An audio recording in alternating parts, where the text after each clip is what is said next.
Welcome to Syed Hindi classes. ఈరోజు మనం హిందీ సంజ్ఞ గురించి తెలుసుకుందాం. కొందరికి సంజ్ఞ అంటే ఇంత హార్డ్ అనుకుంటాం.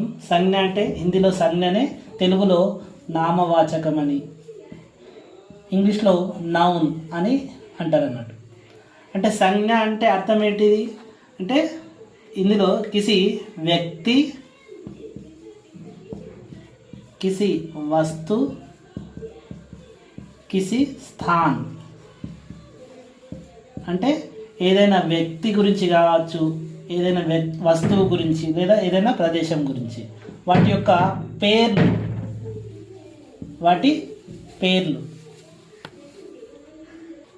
కిసి వ్యక్తి का नाम, కిసి వస్తువు का नाम, కిసి స్థాన్ का नाम. అంటే ఏదైనా ఒక వ్యక్తి యొక్క పేరు గురించి చెప్పిన సంజ్ఞనే, ఏదైనా ఒక వస్తువు గురించి వస్తువు యొక్క పేరు చెప్పిన సంజ్ఞ, ఏదైనా ప్రదేశం లేదా స్థానం యొక్క పేరు చెప్పిన సంజ్ఞ. किसी व्यक्ति वस्तु स्थान आदि के नाम के बारे में बताने वाला शब्द इसे हम संज्ञा कहते हैं. संज्ञा ఎన్ని రకాలు అంటే 5 प्रकार. कितने प्रकार? 5 రకాలు అన్నట్టు. 5 రకాలు సంజ్ఞ. 5 ప్రకారం, 5 రకాలు. ఫస్ట్ దాంట్లో తీసుకుంటే మొదటిది జాతివాచక్ సంజ్ఞ.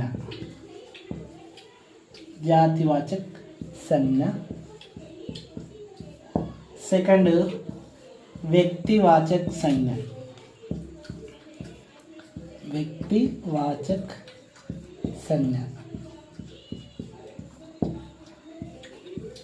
थर्ड भाववाचक संज्ञा.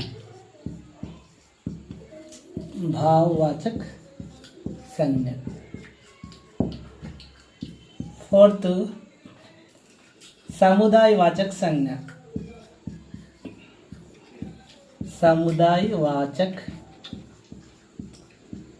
संज्ञा. फिफ्थ 5वां द्रव्यवाचक संज्ञा.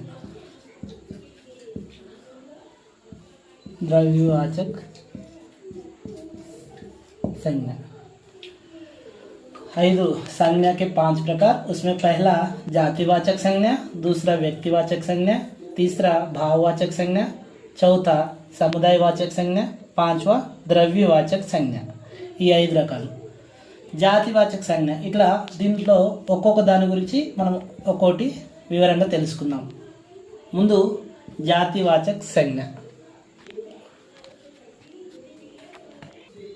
జాతివాచక సంజ్ఞ గురించి తెలుసుకుందాం. జాతివాచక సంజ్ఞ అంటే దీని డెఫినేషన్ హిందీలో అంటే जिस संज्ञा शब्द से किसी संपूर्ण जाति का बोध हो वह जातिवाचक संज्ञा कहलाता है. సంపూర్ణ జాతి, మొత్తం ఏదైనా ఒక జాతికి సంబంధించిన దాని గురించి చెప్తే దాన్ని జాతివాచక సంజ్ఞ అంటారు. ఉదాహరణకు ఫర్ ఎగ్జాంపుల్ లడ్కా ఉంది. లడ్కాన్ని మొత్తం అంటే లడ్కా అంటే దాంట్లో ఏ లడ్కా అనే రావచ్చు. అక్కడ మనకు స్పెషల్గా ఒక పేరు అనేది ఏం లేదు. లడ్కా అంటే బాలుడు, లేదా లడికి బాలిక. అలాగే జాన్వర్ జంతువు, ఏ జంతువు అయినా కావచ్చు. అలాగే పక్షి. ఇలా అంటే మొత్తం లడక అంటే ఏ లడకైనా కావచ్చు, లడికి అంటే ఏ లడికైనా కావచ్చు, జాన్వర్ అంటే ఏ జాన్వర్ అయినా, ఏ జంతువు అయినా కావచ్చు, పక్షి అంటే ఏ పక్షి అయినా కావచ్చు. అంటే మొత్తం జాతి గురించి తెలియజేస్తుంది అన్నట్టు. లడక, లడికి, జాన్వర్, పక్షి అంటే మొత్తం జాతి గురించి తెలిపే సంజ్ఞ ఏదైతుందో దాన్ని జాతివాచక సంజ్ఞ అని అంటారు. ఇది జాతివాచక. దీన్ని వ్యక్తివాచక చేయాలంటే సింపుల్గా ఏం లేదు. ఇంతకుముందు సంపూర్ణ మొత్తం జాతి గురించి చెప్తే ఇప్పుడు ఇండివిజువల్గా అంటే వ్యక్తిగతంగా చెప్పాలన్నట్టు. ఒక్కొక్క వ్యక్తి. ఉదాహరణకు వ్యక్తివాచక సంజ్ఞ అంటే మొత్తం జాతి కాకుండా ప్రత్యేకంగా. ఇంతకుముందు జాతివాచకలో లడకా అన్నాం, ఏ లడకా అని కావచ్చు. ఇప్పుడు స్పెషల్గా మనము ఒక పేరును చెప్తున్నాం అన్నట్టు. ఒక వ్యక్తి యొక్క పేరు రాము, రాజు, భీము, సోము ఇలా. ఇంతకుముందు లడికి అన్నాం, ఏ లడికైనా కావచ్చు. కానీ వ్యక్తివాచకలో స్పెషల్గా ఒక వ్యక్తి గురించి చెప్తున్నాం. సీత కావచ్చు, గీత, ఇలా. అంటే ఇంతకుముందు జాతివాచకు వ్యక్తివాచకు తేడా ఏంటిదంటే జాతివాచకులో మొత్తం జాతి గురించి తెలియజేస్తుంది, వ్యక్తివాచకులోనేమో స్పెషల్గా ఒక వ్యక్తి గురించి తెలియజేస్తాను. ఇప్పుడు జాన్వర్ అన్నాం జాతివాచకులో. జాన్వర్ అంటే జంతువు, ఏ జంతువు అయినా కావచ్చు. ఇక్కడ మనం స్పెషల్గా షేర్ సింహం అనొచ్చు, భాలు ఎలుగుబంటి, ఇలా ఒక్కొక్క జంతువును పేరు పెట్టి తీయచ్చు అన్నాడు. దాంట్లో అప్పుడు దాన్ని వ్యక్తివాచక సంజ్ఞ అంటారు. పక్షి అంటే ఇంతకుముందు ఏ పక్షి అయినా కావచ్చు. ఇప్పుడు మనం స్పెషల్గా మోర్, కబూతర్, కవ్వ, కోయల్, ఇలా జాతివాచక సంజ్ఞ వ్యక్తివాచక సంజ్ఞ డిఫరెంట్ ఏంటిదంటే జాతివాచక సంజ్ఞ మొత్తం జాతిని గురించి తెలియజేస్తే వ్యక్తివాచక సంజ్ఞ అనేది వ్యక్తి గురించి, స్పెషల్గా ఒక వ్యక్తి గురించి లేదా ఒక జానవర్ గురించి లేదా ఒక పక్షి గురించి తెలియజేస్తుంది. నెక్స్ట్ దీని తర్వాత భావవాచక సంజ్ఞ. నెక్స్ట్ భావవాచక సంజ్ఞ. భావవాచక సంజ్ఞ. భావవాచక సంజ్ఞ యొక్క డెఫినేషన్ నిర్వచనం ఏంటంటే जिन शब्दों से किसी गुण स्वभाव दशा का बोध हो, అంటే ఏ పదంతోనైతే ఏదైనా గుణము స్వభావము లేదా దశ గురించి తెలియజేస్తే దాన్ని భావవాచక సంజ్ఞ అని అంటారు. ఉదాహరణకు సుఖ్ దుఃఖ్, సుఖ్ దుఃఖ్ అనే పదం అంటే సుఖ్ దుఃఖ్ సుఖము మరియు దుఃఖము.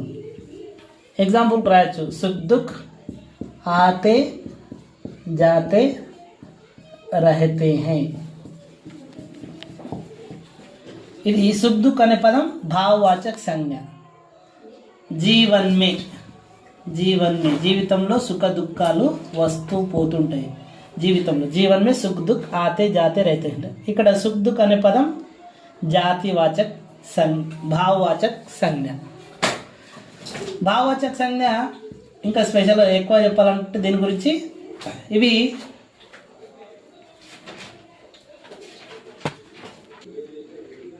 భావవాచక సంజ్ఞ వ్యక్తివాచక సంజ్ఞతో తయారవుతాయి, సర్వనామంతో,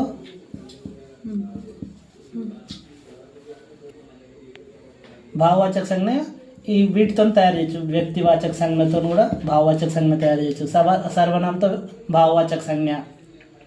తర్వాత విశేషణ్ మరియు క్రియ, ఈ పదాలతో కూడా క్రియతో కూడా భావవాచక సంజ్ఞ తయారు చేయొచ్చు. ఉదాహరణకు వ్యక్తివాచక సంజ్ఞ అనేది లడక అని ఉందంటే భావవాచక సంజ్ఞలోకి మారాలంటే లడక్పన్. లడక అంటే బాలుడు, లడక్పన్ అంటే బాల్యం. వ్యక్తివాచక సంజ్ఞ లడక అని ఉంటే దాన్ని భావవాచకంలోకి మార్చాలంటే లడక్పన్. లడక అంటే బాలుడు, లడక్పన్ అంటే బాల్యం. అదే సర్వనామం నుంచి, సర్వనామం అంటే అప్నా. భావవాచకంలోకి వచ్చేసరికి ఇది అప్నాపన్, అప్నాపన్. విశేషణ్ మీఠా అని ఉంటే దీంట్లోకి వచ్చేసరికి మిఠాస్.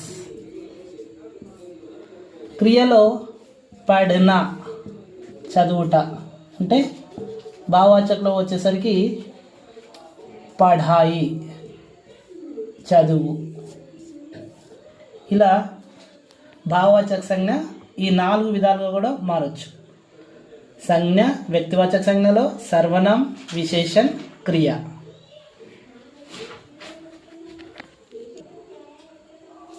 భావవాచక సంజ్ఞ గురించి తెలుసుకోవాలంటే ఇంకా చాలా డెప్త్గా ఉంటుంది. ఇప్పుడైతే సంజ్ఞలో భాగం భావవాచక సంజ్ఞ గురించి తెలుసుకున్నాం. ఎవరికైనా ఒకవేళ ఇంకా దీని గురించి డెప్త్గా కావాలంటే కామెంట్ చేస్తే, అంటే కామెంట్లో వచ్చిన దాన్ని బట్టి నేను దాని గురించి స్పెషల్ వీడియో తయారు చేస్తాను. ఇప్పుడు నెక్స్ట్ సముదాయవాచక సంజ్ఞ.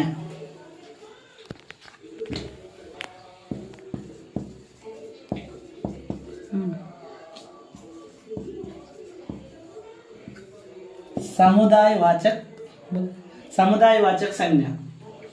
समुदायवाचक संज्ञा యొక్క डेफिनेशन ఏంటంటే जो किसी विशेष समुदाय या समूह का बोध कराते हैं वे समुदायवाचक संज्ञा कहलाते हैं. ఇంతకుముందే అనుకున్నాం ఆల్రెడీ సముదాయవాచక సంజ్ఞనే సమూహవాచక సంజ్ఞ అని కూడా అనొచ్చు. ఎందుకంటే ఇది పూర్తి సమూహం గురించి, సమూహం అంటే తెలుగులో గుంపు, ఏదైనా ఒక గుంపు గురించి పేరుగా వచ్చి తెలియజేస్తున్నాడు. దాన్ని సముదాయవాచక సంజ్ఞ లేదా సమూహవాచక సంజ్ఞ అంటారు. ఉదాహరణకు సేన.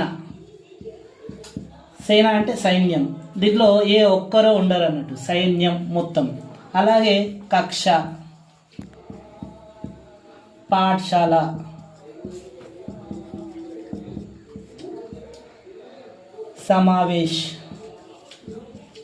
సమావేశం. ఇప్పుడు దీంట్లో తీసుకున్న దాంట్లో సేన సైన్యం గుంపుగా ఉంటుంది, కక్ష తరగతి గుంపుగానే ఉంటుంది, పాఠశాల మొత్తం సముదాయమే, సమావేశంలో కూడా గుంపుగా లేదా ఒకరికంటే ఎక్కువ వ్యక్తులు గుమిగూడుతారు అన్నట్టు. ఇట్లా సముదాయవాచక సంజ్ఞలో ఒకరికంటే ఎక్కువ వ్యక్తులు గుమిగూడి వాటి యొక్క పేర్లను గురించి తెలియజేస్తుంటారు. అందుకని ఇక్కడ సేన, కక్ష, పాఠశాల, సమావేశాన్ని తీసుకున్నాం. నెక్స్ట్ దీని తర్వాత ద్రవ్యవాచక సంజ్ఞ.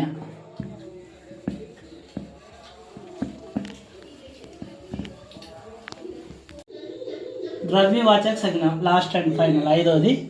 द्रव्यवाचक संज्ञा को डेफिनेशन ఏంటంటే जो शब्द द्रव्य या विभिन्न धातुओं का बोध कराते हैं वे द्रव्यवाचक संज्ञा कहलाते हैं. द्रव्य అంటే ద్రవ పదార్థాలు లేదా ధాతు అంటే ఖనిజాలు. అంటే ద్రవ పదార్థాల యొక్క పేర్లు వచ్చిన నామ్, ద్రవ పదార్థాల యొక్క పేరు వచ్చిన ధాతువులే అంటే ఖనిజాల యొక్క పేరు వచ్చినా కానీ దాన్ని ద్రవ్యవాచక సంజ్ఞ అని అంటారు. ఉదాహరణకు జల్ అంటే నీరు, ఇది ద్రవ పదార్థం. సోనా బంగారం, ఇది ఖనిజం. అంటే ద్రవ పదార్థాలకు సంబంధించిన పేరు వచ్చిన ఖనిజాల యొక్క పేరు వచ్చినా కానీ దాన్ని ద్రవ్యవాచక సంజ్ఞ అని అంటాము. ఇది ఇప్పటివరకు మనం ఈ వీడియోలో సంజ్ఞ మరియు వాటి యొక్క 5 రకాలు ఏవైతున్నాయో వాటి గురించి తెలుసుకున్నాం. ఇంకా వీటి గురించి ఇంకేమైనా సందేహం, డౌట్స్ ఉంటే కామెంట్ చేయండి. మరియు ఈ వీడియోను లైక్ చేయండి, షేర్ చేయండి, నా ఛానల్లో సబ్స్క్రైబ్ చేసుకోండి. Thank you.